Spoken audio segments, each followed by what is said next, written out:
Nuvilinčius rungtynės savo aikštelėje prie savo fanų ir tokias pasyvumas iš komandos, tai to nesinori matyti. Jeigu prieš tai vienas kolega minėjo, kad buvom dobeliai, tai dabar turbūt galim pasakyti ir apie duobę.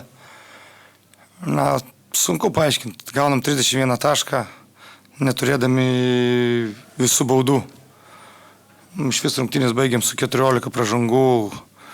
Labai pasyvūs, varžovai meta 17 tritaškių ir tik 6 baudas.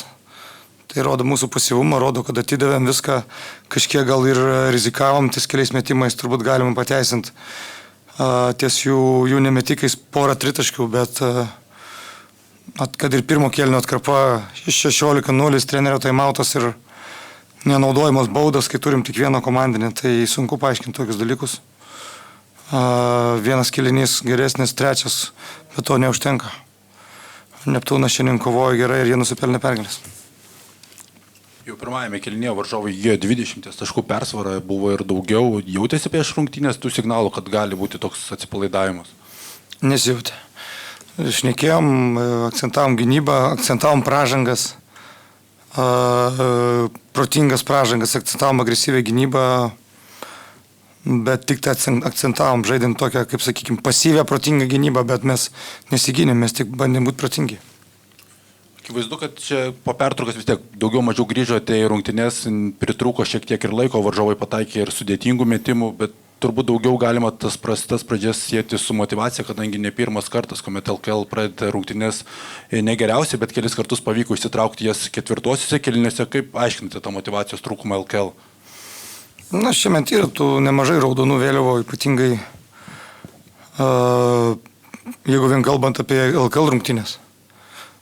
Didesnė kova, didesnis fokusas ir pernai mažiau turėjom tokių sunkių LKL rungtynių. O šiemet dar tik sezono pradžia, bet tų rungtynių ir nemažai, jau čia yra, kaip sakant, raudona vėliava, kurią turim taisyti.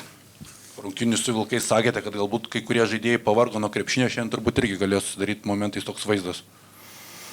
Žinot, laimi žaidėjai, pralaimi treneris, tai...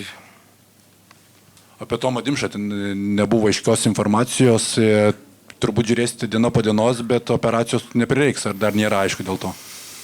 Mes tikimės, kad operacijos neprireiks ir kad jį pavyks pastatyti ant kojų jau sekančiam rungtynėm, jeigu nepavyks, žiūrėsim toliau.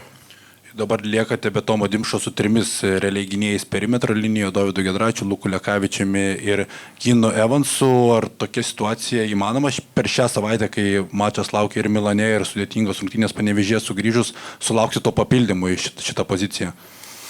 Dirbam ties to klausimu, tai gal ir įmanoma.